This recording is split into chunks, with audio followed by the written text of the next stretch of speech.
Et salut à tous, c'est Matt Wake Super Season. Donc on se retrouve aujourd'hui pour une nouvelle vidéo. Je vais vous parler de mes 24 heures du Mans de 2019, donc de cette année. Pour commencer, je suis allé toute la semaine, du mercredi au dimanche, autour du circuit. Donc j'ai vu les essais, les qualifs et la course. Pour commencer les essais, pour commencer, pardon, j'ai vu les essais libres. Donc les essais libres, c'est les Toyota qui ont été les mieux classés, comme d'habitude. Derrière suivaient les SMP, les BR Engineering, donc les SMP Racing, euh, les SMP Racing bien placés, et loin derrière, on va dire, la BR Engineering Dragon Speed numéro 10 et l'Enso Bike-Coles numéro 4. Évidemment, Toyota est arrivé en favori ici aux 24 heures du Mans, logiquement. Donc évidemment, il y a eu la journée test, il y a eu la journée test 2 semaines avant les 24 heures du Mans, bien sûr, la grande répétition générale. Et malheureusement, enfin heureusement plutôt, Toyota a mené à, à comment, je perds le mot, désolé, a été en tête de la journée test, ce qui est tout à fait normal puisque Toyota, malgré le OT mis en place, et malheureusement les LMP non hybrides s'attendaient bien sûr à ce que les Toyota soient devant. Après, au niveau de la catégorie GT, tout s'était bien passé. Après, au niveau de la catégorie LMP2, il y avait une bagarre pour le titre entre Alpine et Jackie Chan. T-Drive qui ne participe plus au Wake depuis la fin de l'année 2017, qui se consacre pleinement à l'ELMS, mais qui prépare les 24 heures du Mans aux 6 heures de Spa. Donc il y avait quand même un enjeu à MP. Donc j'étais au pro, tout était déjà joué. Il y avait juste que la Porsche 92 de Vantor, Kevin Estre et Michael Christensen finissent la course, classés bien sûr, et ils sont champions. En GTEAM, c'était indécis quand même c'était la bagarre entre Porsche 56 si je ne m'abuse. Attendez, je vais regarder et puis si vous regardez la vidéo, sachez que j'en publierai beaucoup d'autres, je l'espère. Alors attendez, au championnat, que se passe-t-il? Que s'est-il passé? Oui, donc Toyota c'était joué pour titre pilote constructeur, c'était déjà joué puisqu'ils sont tout seuls dans leur catégorie. Au niveau des essais, que s'est-il passé? Pas grand-chose. Les essais qualificatifs, la grille de départ, évidemment, les deux Toyota en pole position, enfin en première ligne, avec un très bon chrono de la Toyota numéro 7 en 3:15 497. Donc vraiment, Toyota a vraiment joué le rôle parfait, puisque la Toyota numéro 8 a été classée deuxième, logiquement. Les deux Toyota ont fait des chronos sous les 3:16, donc ce qui était prévu. La Toyota numéro 7 un petit peu plus véloce que la 8, puisque l'équipage de la 8 a dit que les trois pilotes ont dit on préfère se la jouer cool, vraiment assurer le résultat, puisque si pour qu'elle ne soit pas championne, la Toyota numéro 8 devait faire moins bien. Si elle faisait moins bien que 8ème au classement général, la 7 serait championne du monde. Ce qui n'a pas été le cas, puisque, bon, je vous en parlerai de ça tout à l'heure, mais la Toyota numéro 8, dans tous les cas, comme Toyota avait une fiabilité irréprochable de toute l'année, et bien du coup, bien évidemment que la Toyota numéro 8 ne pouvait pas finir moins bien que 7ème, puisque les Toyota étaient intouchables, mais on ne savait jamais, 24 heures c'est long. Du côté de deux équipes, alors ouais, je vous ai parlé de la bagarre, dont je vous ai parlé de Toyota, les bagarres derrière pour la troisième marche du podium, pour le meilleur des autres entre guillemets, c'est comme en F1, sauf que là c'est pas des constructeurs, c'est des équipes privées. Il y avait Rebellion et SMP, SMP Racing, il y avait deux voitures dans chaque équipe, la Rebellion numéro 3, la Rebellion numéro 1, et du côté de chez SMP, la 17 et la 11. Suite derrière, il y avait la BR Engine Wing, la Dragon Speed numéro 10 engagée, mais on ne pouvait pas trop rivaliser, tout comme l'Enso numéro 4, mais ça on va en reparler. Du côté des équipages, donc ça n'a pas changé. Du côté de chez Rebellion, Gianni Lotto Senna, c'est tout à fait normal. Et la Rebellion numéro 3, Laurent Berton Melizes, il y a eu un changement puisque Nathanaël Berton a rejoint le clan Rebellion à Sebring pour remplacer Mathias Bech qui est parti en LMP2 aux côtés de quel équipage? Alors attendez. Alors il est parti en tout cas, il est parti en LMP2. Bon, du côté des GT aussi, ça semblait être une très très grosse bagarre parce qu'au niveau des chronos, c'était quand même assez serré en qualification. Donc on pouvait s'attendre à vraiment une grosse bagarre en GTA, mais je vous dis même pas les enjeux. Donc départ de la course, que s'est-il passé? Ben, un très bon départ des deux Toyota logiquement. Derrière, quand même, Gustavo Menezes qui avait pris le relais de départ euh, était quand même assez véloce. Ah oui, pardon, excusez-moi, je vous ai pas parlé comment, des pole positions dans les autres catégories. Donc en LMP2, c'était l'Orica 07 numéro 28 de Mathieu Vaxilière, Loïc Duval et François Pirodo de chez TDS Racing, engagés sous la bannière G-Drive. Donc le G-Drive Racing engage sous sa bannière le TDS Racing. Avec un chrono 3,25 345 et c'était Loïc Mathieu Vaxilière qui avait pris le relais de départ. Celui derrière, c'était la Dragon Speed 31, Dragon Speed d'ailleurs qui faisait sa dernière course, tout comme Baïkoles qui a préféré tirer un trait sur cette super saison 2019-2020 qui a déjà commencé d'ailleurs depuis le mois de septembre et qui a préféré faire l'impasse sur cette saison pour bien préparer l'hypercar pour arriver en force 2020-2021 et pourquoi pas engager une nouvelle voiture, une deuxième voiture, on ne sait pas. Donc du côté des LMP2, c'était l'Oreca TDS Racing numéro 28. En fait, il y avait une histoire comme quoi le jeudi, c'était le Graf So24 qui avait fait la pole position, mais en fait, le pilote, c'était qui avait réalisé la pole? Vincent Capillaire a complètement oublié d'aller à la pesée, c'est réglementaire, et si tu fais pas la pesée, bah, tu es automatiquement exclu, disqualifié de la qualification, et du coup, le Graf So 24 est parti bonne dernière de la classe LMP2, est parti avant-dernière, donc du coup, c'était beaucoup plus difficile de remonter et de jouer les premières places. Après, au niveau de l'autre grille, au niveau de la grille de départ, il y avait aussi un enjeu en LMP2 entre Alpine et Jackie Chan DC Racing, mais de toute façon, le titre allait se jouer évidemment au Mans, puisque toute l'année, la catégorie LMP2 a été très serrée, mais la 38 a quand même perdu toute chance, tout espoir de titre quand même à Séverine puisque elle a connu énormément de difficultés au niveau de la boîte de vitesse, donc ils ont vraiment fait des arrêts au stand multiples avant d'abandonner parce que les dégâts étaient trop importants à force de changer, réparer, tout ça. Donc voilà, ils ont préféré abandonner, préserver le moteur pour les séances de Spa et les 24 heures du Mans, qui est quand même la course phare, puisque c'était la finale de la première super saison 2018-2019. Donc voilà. Ensuite, donc pour la course, où est-ce que j'en étais? Oui, donc au niveau des MP2, voilà, je vous ai à peu près tout dit. Pour ce qui est des autres, bah, par exemple pour la catégorie GTO Pro, maintenant on va passer à la catégorie GT.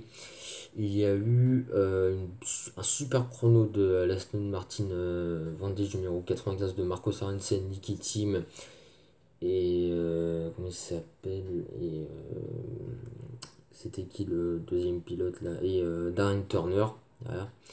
3,48 pile poil. Donc l'année dernière, il y a eu la pole de la Porsche numéro 91 avec Richard Litz, Gianmaria Bruni et Frédéric Makowiecki.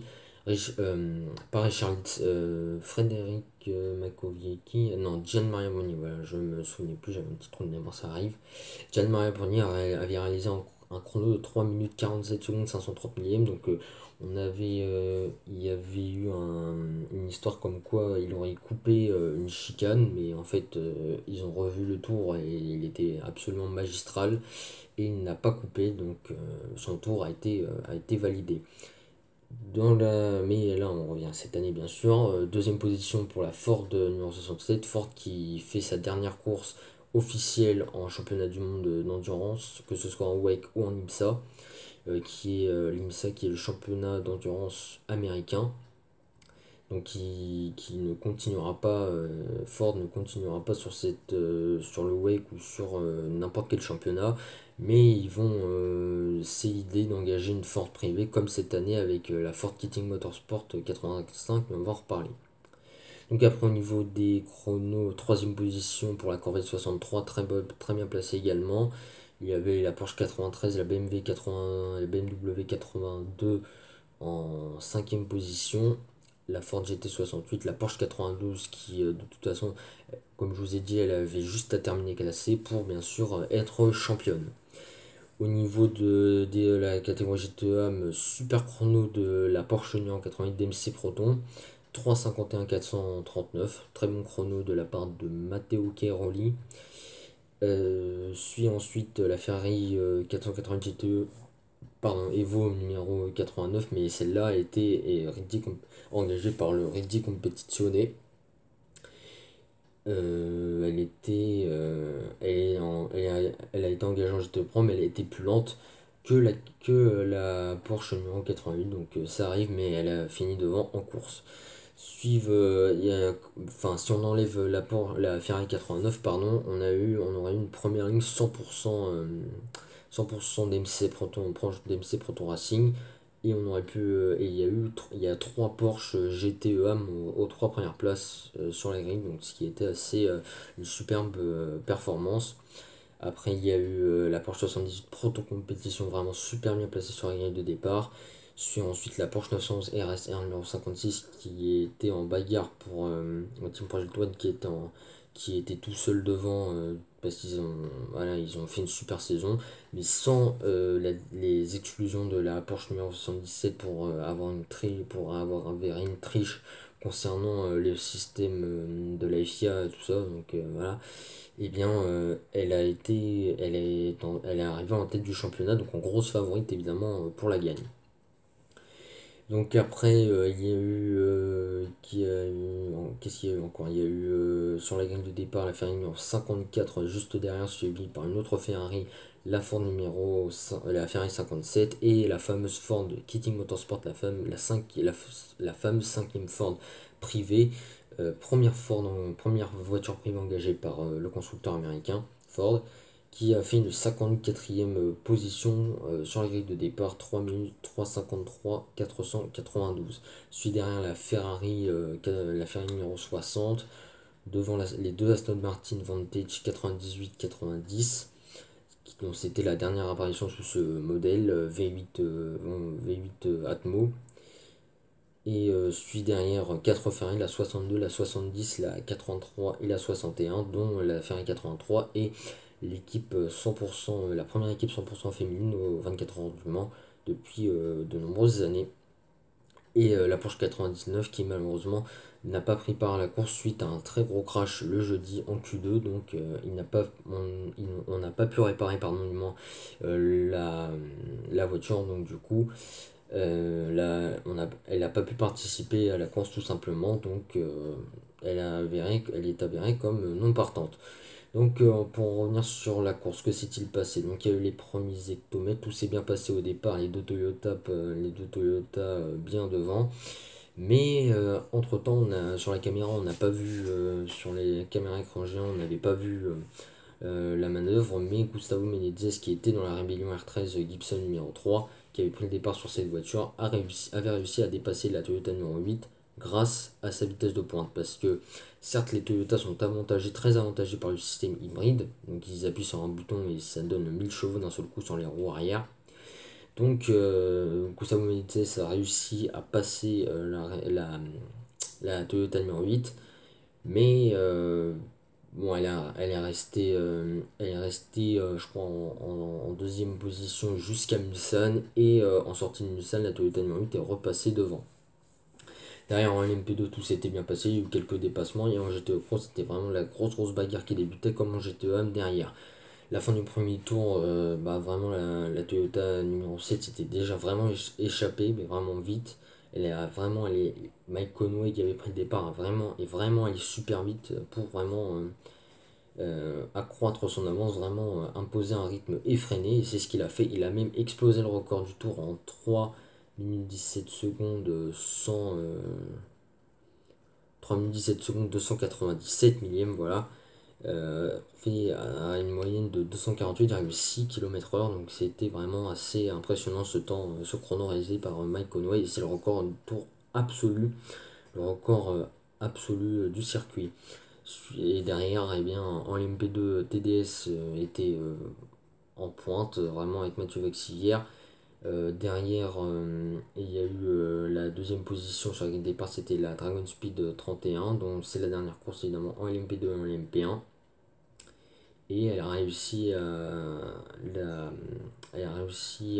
être bien placée, mais au bout de quelques minutes, la Signatec Alpine numéro 36 a réussi à être tout de suite deuxième et à se loger aux premières places.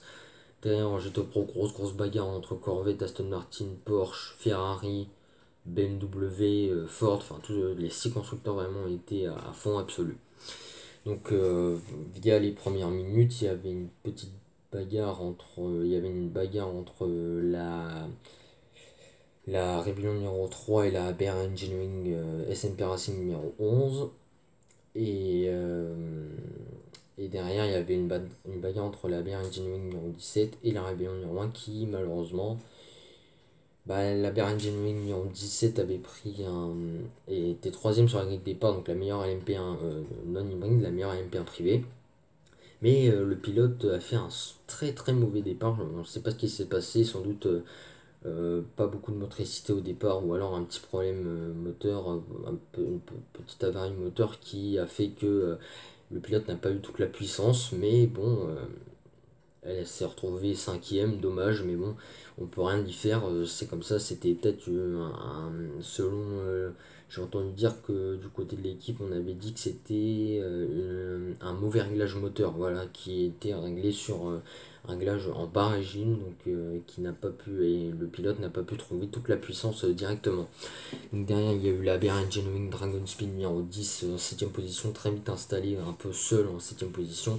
Et un peu plus loin derrière, la Lenson numéro 4 qui faisait son grand retour après avoir manqué ses brings. Et elle a fait une première sortie à Spa avec le moteur Gibson, qui était beaucoup moins rapide que la LMP2. Bon, là, tout était rentré dans l'ordre au Mans, mais bon, ça prouve quand même qu'il reste du travail pour l'Enso by Coles, pour l'équipe de Colin Coles.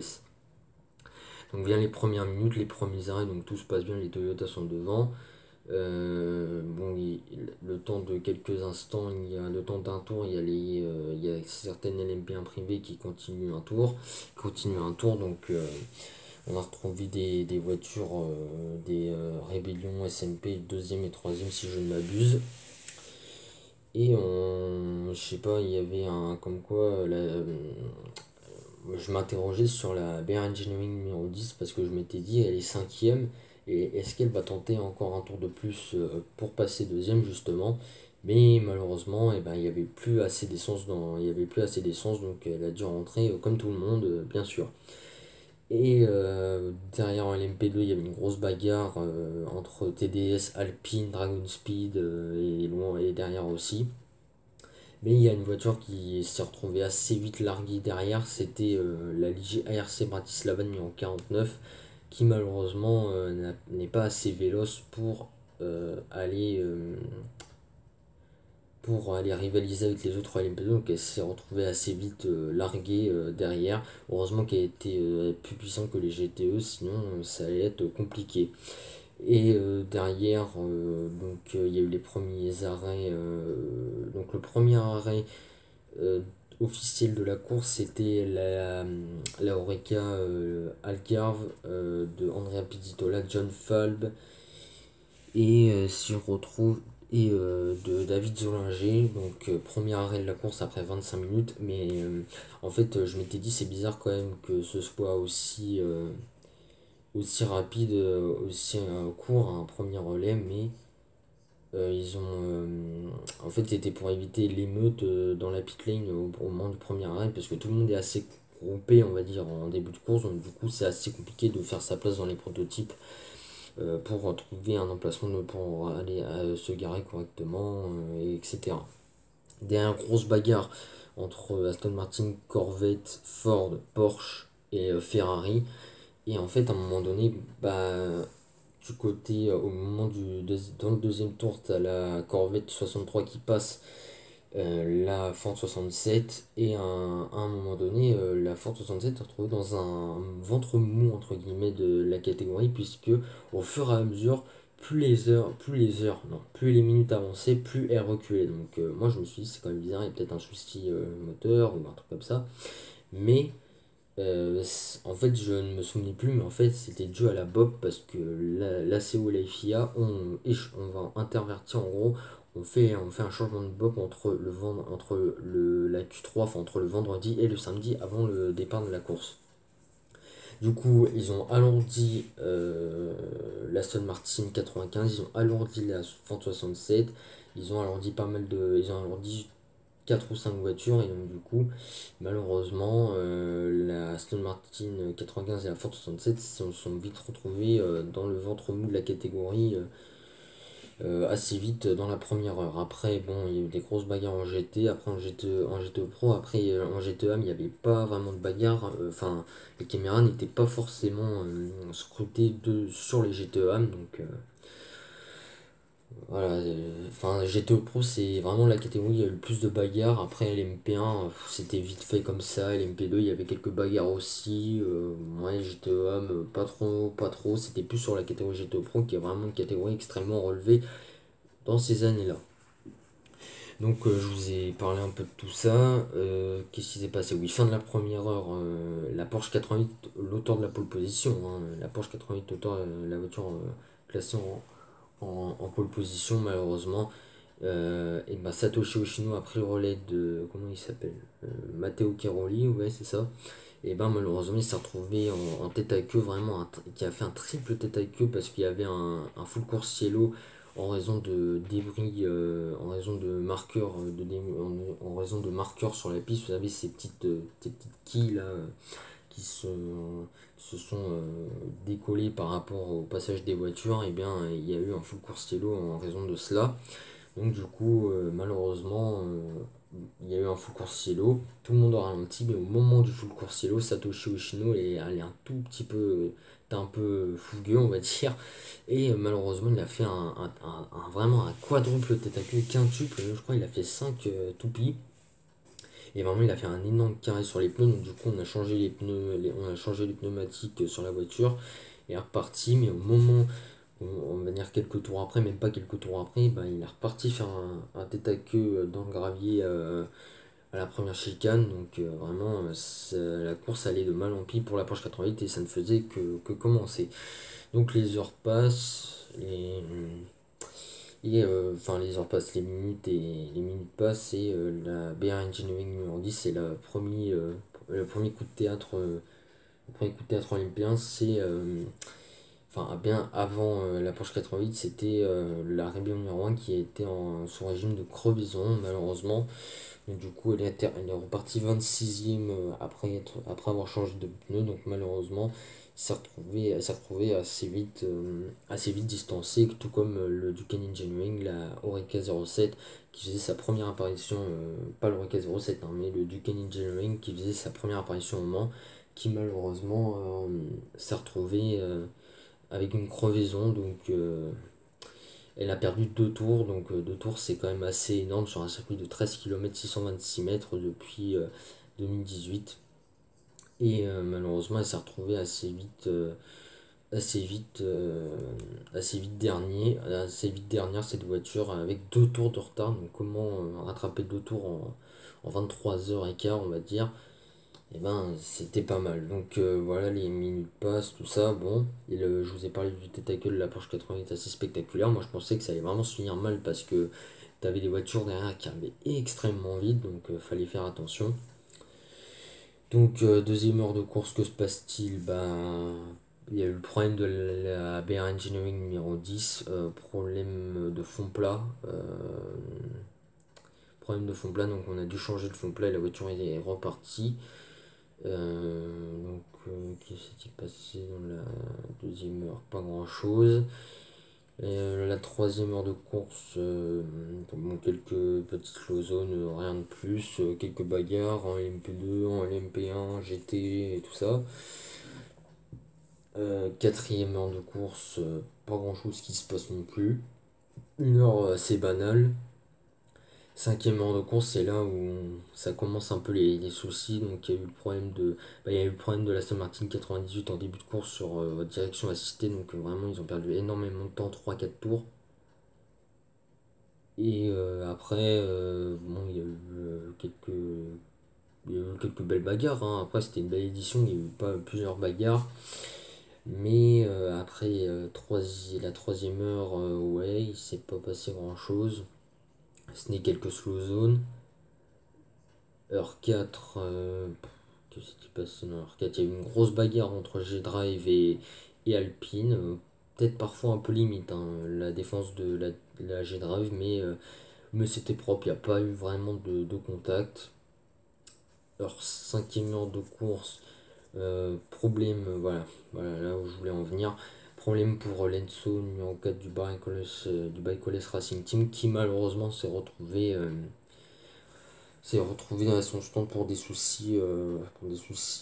souci mécanique. Et là, vraiment, elle n'est rien remonté, mais elle a encore eu un souci. Elle a encore eu un souci en début de soirée, donc elle était elle a reculé dans les profondeurs du classement durant la nuit.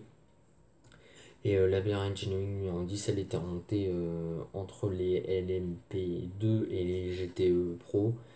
Mais malheureusement, elle a eu encore un souci mécanique, donc elle est restée le long du Eurostand, je crois qu'elle est restée peut-être 3 bonnes heures et demie, 3h45 d'affilée. Ensuite, elle est repartie, mais pour 2-3 tours avant de revenir au stand pour encore un problème. Donc, et entre-temps, il y a eu un énorme carambolage de la Corvette 64 impliquant la Porsche 88 qui a eu beaucoup de chance de ne pas avoir pris plus parce que ça aurait pu très mal se finir. Donc en gros, il y a eu, je sais pas, il y a eu un regroupement de GT et OS Porsche, et à un moment donné, tu as la Corvette 64 qui arrive à gauche et la Porsche 88 qui tourne au moment où la Corvette passe, et malheureusement, elle percute l'avant gauche de la Porsche, percute l'arrière droit de la Corvette, et la Corvette s'est retrouvée vraiment dans une mauvaise posture qui a percuté le mur. Et elle a fait quelques mètres avant de s'immobiliser et d'abandonner officiellement tout de suite le premier abandon officiel de la course. Donc voilà, tout se passe après, il y a la safety car, après bon, tout se passe convenablement jusqu'à ce moment où la septième heure, je vais retrouver la voiture. Alors quelle était la voiture? C'était la rébellion numéro 3 malheureusement qui était au volant. C'est Thomas Laurent qui était en mauvaise posture malheureusement. Thomas Laurent qui est arrivé sur une partie humide. Alors il pleuvait vraiment, vraiment super fort. Et Thomas Laurent, et qui était troisième, qui avait réalisé un magnifique dépassement sur la BR Engineering numéro 11, qui était piloté actuellement à ce moment-là par Vitaly Petrov. Mais malheureusement, Thomas Laurent est arrivé sur une partie mouillée il a fini dans le mur. Donc perte de temps assez minime, hein. Il n'a pas perdu énormément de temps, il a perdu un tour à peine sur, sur les BR Engineering numéro 11 et 17 qui se sont retrouvés 3ème et 4ème, mais malheureusement, bah, elle n'a pas perdu énormément de temps parce que dans l'affaire, l'affaire, le fond plat de la rébellion aurait pu être été touché et ça aurait pu être encore beaucoup plus grave que ça n'y paraissait. Donc le pilote a eu énormément de chance. Du côté de l'Insomniac 4, on a eu aussi beaucoup de difficultés, hein, beaucoup d'avaries moteurs, beaucoup de problèmes. Elle est repartie, elle s'est arrêtée, elle est repartie. Bon. Après, du côté de chez Toyota, tout se passe bien, hein, pas de soucis mécaniques, pas de pénalité, rien du tout. Les problèmes qui s'enchaînent pour la BR Engineering, numéro 10 en MP2, toujours la grosse bagarre entre plusieurs voitures. GTO Pro pareil, et GTO AM aussi, même si les écarts se sont creusés assez rapidement, malgré quelques erreurs des uns et des autres, n'est-ce pas Satoshi Oshino? Bref. Donc la nuit arrive, les soucis moteurs, alors que l'Aston Martin 98 a été arrêté à son stand encore pour des gros soucis mécaniques. Et au moment où elle est repartie, premier tour où elle est repartie, le moteur il a cassé entre, euh, entre la chicane Michelin et Mulsanne. Donc la course s'est arrêtée à 22h42 pour l'Aston Martin 98 qui était reparti, qui venait juste de repartir. Donc c'était son premier tour de relancement de course et malheureusement le moteur a cassé dans le premier tour. Donc je pense que à force de réparer, je pense que ça a endommagé plus le moteur que ça ne l'a réparé, donc du coup ça a fini par une casse moteur. 9ème heure de course, tout se passe, pas grand chose à noter, quelques bagarres entre Porsche Ford, Ferrari, Corvette, bon. Devant l'MP1 tout se passe bien, pas de bataille, tout le monde fait sa course normale.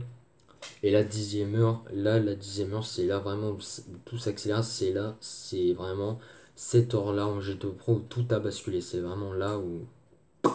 Voilà. Et bien, c'est vraiment pour ça, évidemment. Donc, les gars, je suis désolé vu si la vidéo est un petit peu longue, mais c'est pour vraiment vous expliquer tout ça bien.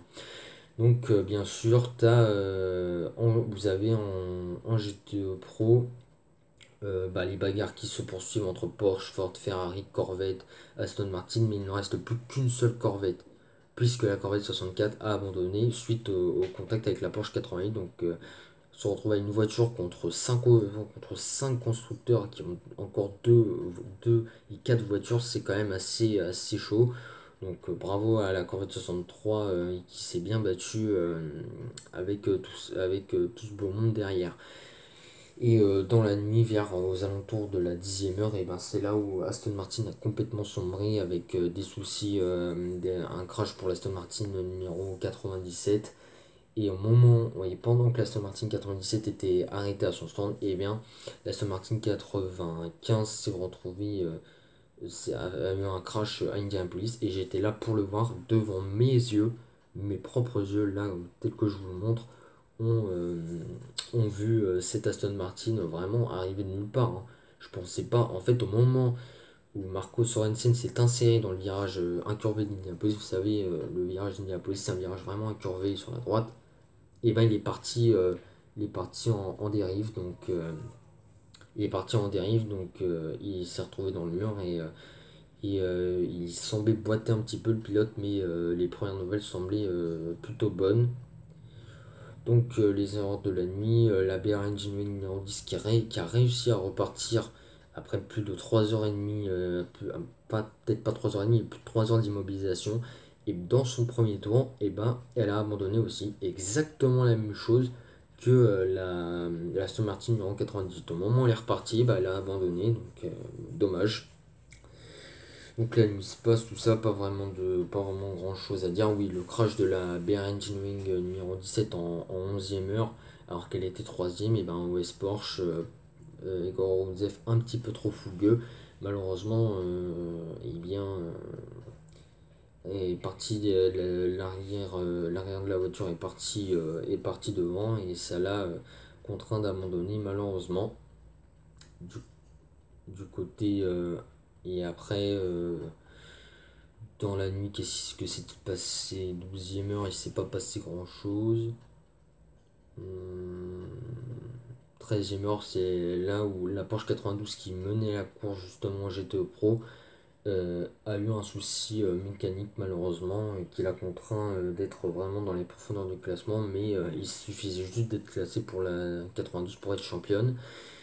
14e heure de course, malheureusement pour l'Enso Bike numéro 4, c'est terminé. Euh, la course s'est terminée comme ça sur problème. Je l'ai là. Euh, Problème électrique sur la voiture, donc problème peut-être tout s'est éteint sur la voiture et Tom Dillman n'a pas pu relancer la voiture, donc dommage. Et c'est à ce moment-là, au moment du problème de l'Enso numéro 4, je suis parti. Je suis rentré me reposer parce qu'il était plus de 4 heures du matin et j'étais très fatigué comme mon père et tout ça. Et voilà, après, bon, les heures passent après le problème de l'Enso, numéro 4, tout se passe, bon. Et là, la 17e heure, c'est là où arrive vraiment au Tartre Rouge, malheureusement, la sortie de piste de la Dragon Speed 31, alors qu'elle était très bien placée. Elle était quatrième de la catégorie LMP2, donc elle était bien placée, elle partait deuxième sur la grille de départ. Et malheureusement, Tartre Rouge, Pastor Maldonado, le Vénézuélien un peu trop fougueux, eh bien, a percuté le mur extérieur gauche du Tartron Rouge et malheureusement la voiture a été contrainte à l'abandon, donc double abandon pour Dragon Speed et les deux voitures, que ce soit en LMP1, je remets ma caméra, voilà, que ce soit en LMP1 ou en LMP2, ont abandonné et ne sont pas là cette année évidemment, pour des raisons peut-être budgétaires et manque de performance tout simplement. Donc, pas un problème, mais casse pour la 31, abandon. Et après, voilà, tout se passe. Euh, bon, il y a les bagarres entre Corvette, Ferrari, Porsche, etc. Et 19e heure, est-ce qu'il s'est passé un truc dans la 19e heure? Je ne me souviens pas avoir vécu. Ah oui, 19e heure. Là, G-Drive numéro 26 qui se battait depuis le début de la course avec l'Alpine 36 pour la première place, et ben, a connu un problème de démarreur au moment de repartir. Et ben, le démarreur ne répondait pas, donc du coup la voiture a été poussée dans son un quart d'heure de perdu. Et le moindre souci, la moindre minute perdue à l'MP2, tu perds tout espoir de bien figurer. Donc la G-Drive 26 a été poussé dans son garage et a perdu tout espoir de podium et de victoire cette année, encore une fois. Et après, que s'est-il passé dans les heures suivantes? Oui, 21e heure, grosse sortie de piste de la Dalaran numéro 29 Jumbo, qui malheureusement s'est retrouvé en glissade, qui s'est retrouvé avec une case de suspension, je crois, à Indianapolis. Au moment de l'arrivée à Indianapolis, et ben, la voiture a tiré tout droit malheureusement et s'est retrouvée dans une mauvaise posture. Donc la voiture a été poussée dans son stand, plus d'une heure de perdu, plus d'une heure passée au stand et la voiture a été repartie. Et elle a fini 27e au général, 15e de la catégorie LMP2. Donc pour finir cette saison pour finir cette saison en demi-teinte pour la numéro 29. Et belle remontée hein, aussi de l'Oreca 07 du Canadian Engineering pour sa première apparition à l'MP2 au Mans. Et ben, mine de rien, elle a fait une super remontée parce que passer de 61e, de 60e à deux tours et revenir 12e au scratch, c'est-à-dire en classement général, et 7e en LMP2, franchement, je tiens mon chapeau du Canadian Engineering, franchement, super course. Donc après, en GTEAM, toute la nuit et toute la matinée jusqu'à l'arrivée, la Ford de Kitting Motorsport 85 a mené et elle a gagné sa catégorie, donc bravo à elle, bravo à eux. Et voilà, sinon, voilà, je vous ai tout dit sur les 24 heures du Mans de cette année. Donc j'espère que cette vidéo vous aura plu.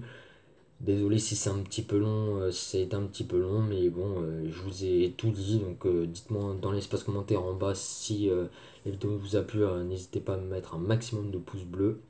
Likez, commentez, partagez, c'est super important pour moi et pour la chaîne évidemment d'avancer, ce qui permet à la chaîne d'avancer. Abonnez-vous bien évidemment, je vais vous mettre tout ça en description. Mettez-moi dans l'espace commentaire toutes vos questions si vous ne connaissez pas vraiment les 24 heures du Mans. Donc je vous dis à très vite pour une prochaine vidéo. Sur ce, ciao les gars.